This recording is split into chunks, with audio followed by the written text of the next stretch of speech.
Hello, I'm Alasdair Thomson from James Bowie High School in Austin, Texas, and today I'll be introducing the Solar Rechargeable Flashlight. Its name comes from its top three qualities. It's solar powered, lasts 8 hours on a single charge, and is rechargeable. I will be summarizing re-engineering challenges in this presentation. The customer needs, the design process, and the final design build. So the product I redesigned was a pink pig flashlight powered by hand crank, and it had 2 LEDs at the front, and it was made for kids. And my re-engineering challenge was to take the pink pig flashlight and redesign it to a new customer base, and the customer base I chose was campers. So the first thing I did was document feedback on the pig flashlight and brainstorm potential customers, and then I chose campers as the customer base I wanted to choose because they always need a flashlight when they're going through a trail or up a mountain, or if they're in the sea, they always need to see light at night. So once I found out what base I wanted to use, I documented the actions campers would need to be able to use the flashlight, and I created the action chart. So I came out to 9 actions for the original flashlight to see what I would need to change from the original to get to the camper customer base. And then using the action chart, I created an AFQ, action function question. To get from one customer base to another, I asked questions on, like, for example, like, how heavy is it? Like, so if it's in a backpack, is it gonna weigh you down? Because the original flashlight was very light, it was made out of cheap plastic. So does the heaviness go with the quality, or is it just unusable at that point?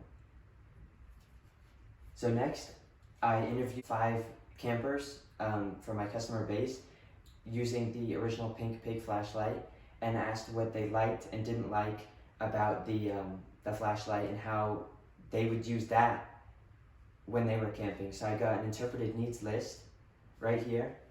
So the customer's comment would be that it was too noisy, so I could put a sound suppressor for the hand crank that was on the original pink pig flashlight, or I could change the charging option to just completely get rid of that comment that they didn't like. So the summary needs, the new flashlight needs to be quiet to operate because the customer disliked the noise, and it could potentially scare away animals and disrupt the peace in the environment they're camping at. Next, the flashlight had to be efficient at charging because a hand crank could cause cramps in the hand, and as I said before, it was too loud and too noisy. Then it needed usable wrist straps because the original wrist straps, as you could see in the first photo, were possibly that big, so you could only fit a child's hand in. So it needed more ways of carrying, not just by holding it. If you need to put it on a backpack or something like that, it would be a lot easier.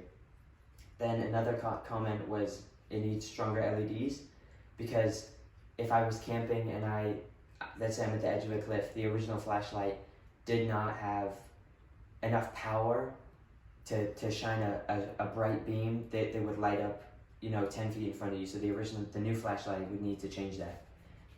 It needed a more mature appearance because I doubt any campers, especially the ones I interviewed, liked that they were walking around with a pig flashlight at night, and they could be walking around with something more substantial for the environment.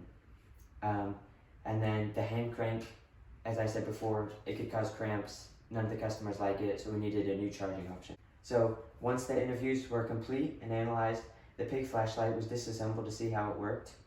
And I created a materials list, as you can see here, to really understand the process of how the hand crank would charge. So using the materials list, I then created a isometric view of each part to understand how it all fit together, and how a big reason how the hand crank worked, and to see how the LEDs were charged, because I was wondering if that battery was able to be recharged by a hand crank, would it actually fit? Because they used a thin lithium battery, and that's possibly the only size that would fit, so that's why they went with an unrechargeable one. Next, the ideas were brainstormed and captured in a mind map to document what I was going to add to my new flashlight for campers. The brighter LEDs, as I touched on before, that would really help. You know, if there's a cliff in front of you, if you're camping, you're on a mountain, it needs that. The appearance, disliked, so that had to be a complete redesign.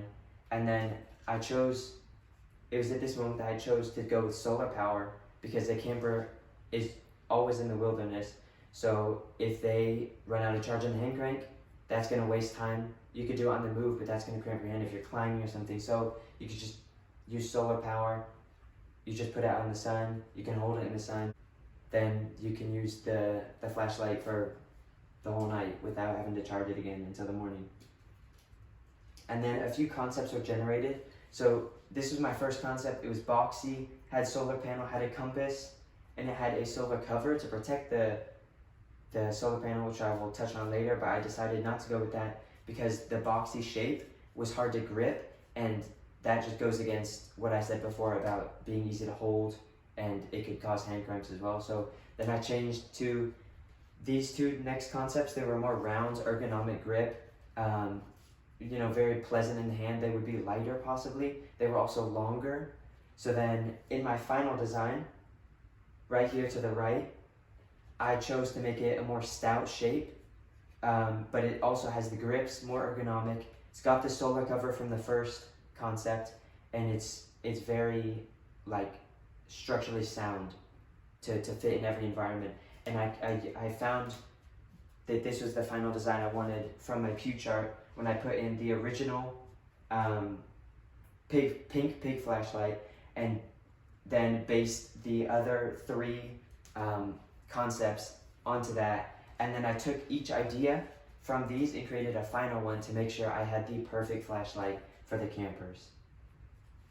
So it would use 3 AA batteries. They would be charged from the solar panel, which would allow a stronger beam because there's more power. And I would have 4 LEDs instead of the 2 in the central right here to light up the path. Then it would have this place right here for a carabiner or a wrist strap that allows to be stored, or like you can put your finger through it, just an easy way to hold.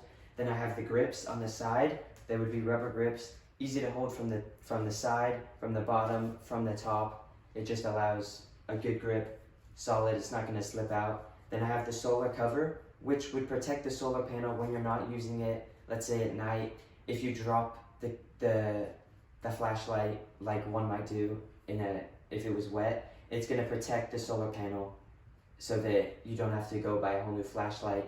And then when it comes to the morning time, you just remove it. You can store it on the bottom, and then it charges properly. Nighttime comes, you put it back on. Super easy. And my favorite part about this flashlight is the compass, because if you're out in the wilderness and you don't have Wi-Fi like we do in the modern day, you're going to need to find your way. You will always know where north is with this flashlight.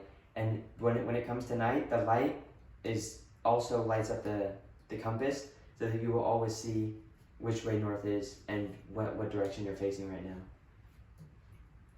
So then I have the materials and function list, and I use this to compare how the final design was to the original pink pig flashlight in terms of camping, and it just blew the original flashlight out the water. So this was definitely my final design. And then I have a 3D model right here, which is printed. So the model that would be produced would have black rubber grips. It would have the compass. The 4 LEDs would go through a nice thick plastic or glass. The solar cover, removable. It's thick at the top, so if it drops on the bottom, it will be protected. Solar panel right there. It's got the switch on the side. There's a QR code there. If you want to scan right now, I'll give you a couple seconds. And you can check it out. You can move around. You can take the panel off. And then there's also a link in the top right, which also takes you to the 3D modeling design. So the final overview, I went through the customer needs from the original flashlight, the functional models, and my final design. And I hope you will take this design into account when producing a new flashlight. Thank you for your time.